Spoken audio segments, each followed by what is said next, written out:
Woo!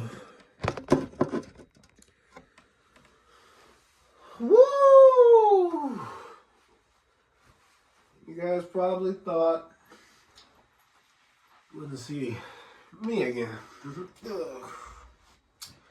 I was out on my little GTA escapades, or GTA life, but I figured it was time to talk a little bit about Tron.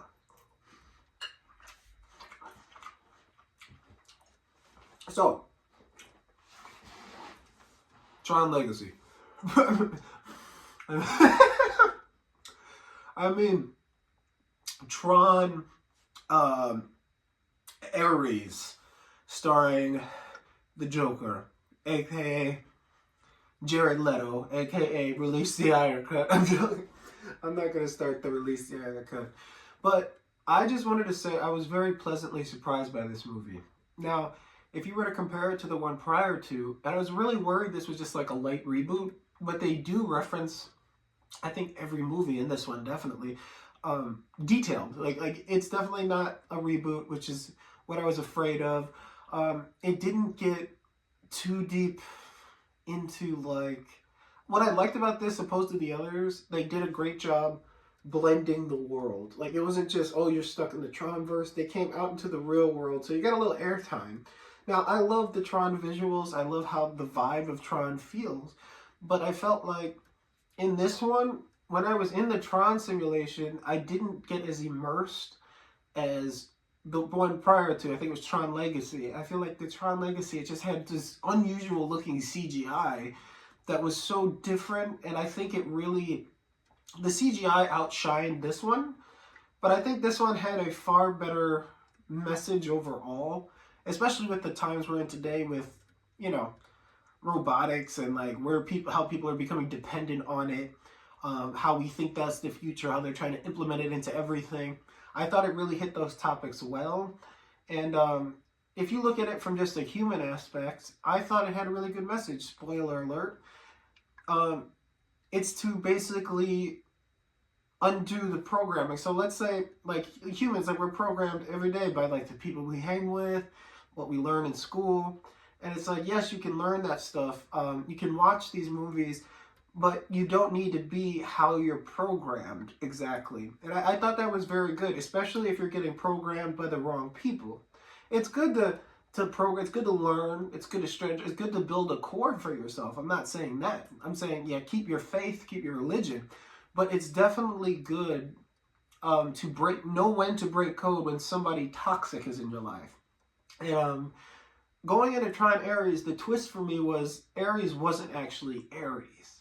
I thought that was so cool. Ares was actually an AI that was created by man. So when you look at it from that aspect, the person who made Ares was the real Ares. And you kind of see that at the end of the movie when he gets trapped in his own world, his own bubble that's burning. Now he has to be part of his own burnt kingdom. And who knows if he died there. You can argue he came back, but the place was half destroyed. I don't see him living in there long unless they write a sequel. But you can absorb that information however I think it left it open to a sequel. At the end of the day, he's kind of stuck in there. I mean, he's not exactly a genius. And those AIs don't exactly listen to him. The last, and like, if that girl happens to be there somehow, which I doubt he's going to bring that program back, she already has bad blood with him.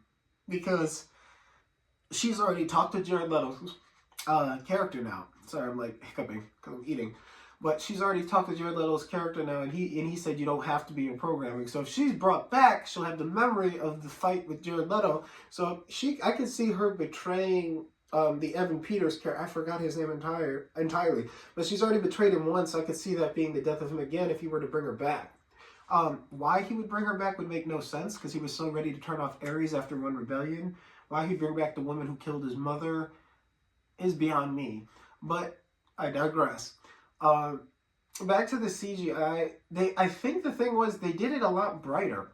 Like, there were certain scenes I was like, there's certain like blown out corners where it could have been, it wasn't that it looked fake, but it could have been like, it looked like it wasn't, there was something missing. There was like a layer of something that was on the first movie. I don't know if there was a budget restraint. That was my first thought. Maybe they did the blended worlds because they couldn't afford to do another Tron movie that took place completely in the Finn world. I thought they brought Finn back fantastically because I was like, he killed himself in the last one. Well, he didn't kill himself; he blew himself up to stop. Um, just to like, I forgot why. I didn't watch that in a hot minute. That's been like what, a decade. Um, but they do reference the two characters, Flynn's son and the AI that Flynn left with. That was bothering my head because they kept saying, "Oh, we finally found a way to let people out," and I kept thinking to myself, she already had the permanence code from Flynn, so this is not even a new invention. Like, they spent half the movie inventing something that was already there, but they kind of explain it later that it was kind of like a Flynn thing. I think this is, I hope it should be like Finners. It was kind of like a Flynn thing, you know, that he knew the code to free you if he wanted to. And that doesn't mean you're eternal, it just means you're human. Like, he knows how to humanize his things if they're basically worthy of it, like how he did the girl in the first movie. So they do touch base on all that. And it does leave it really open for a cool ending where Jared Leto goes off and it looks like he's tracking her. What was weird was you see a picture of the two of them, like the couple. I call them the couple. But he wasn't in the second one. So I hope, in my head, I hope he was just taking the photo and he didn't pass away because it's possible she could outlive him, or it's possible, I don't know. Like, it's just like, he's human. I mean, she's human too. But we still don't know exactly how long they would last with the thing.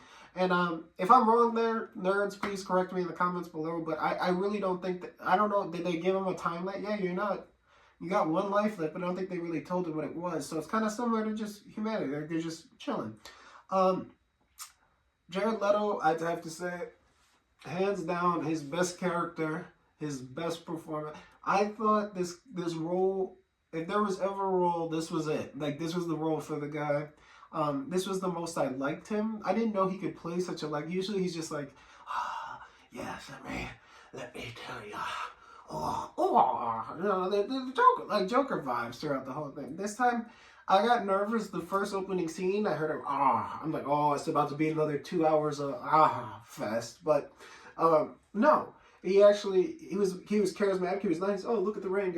He caught me off guard in this movie in a good way. And you know what? Props up to him. Props up to Jared Leto. He did a really good job with this one. I don't know. They never really explained. Let me think of other things. They never really explained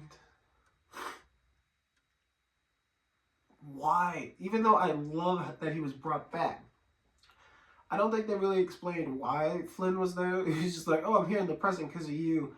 My conspiracy is, since he was the master control, his presence basically woke up Flynn since it was in the old device. So whatever was remaining of him, it brought him back to life temporarily.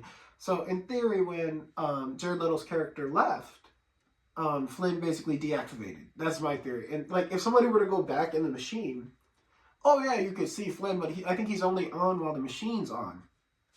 Because I think his original core factor died, but he must have had remnants or like a backup drive in case he did die, so he kind of turned himself into an AI.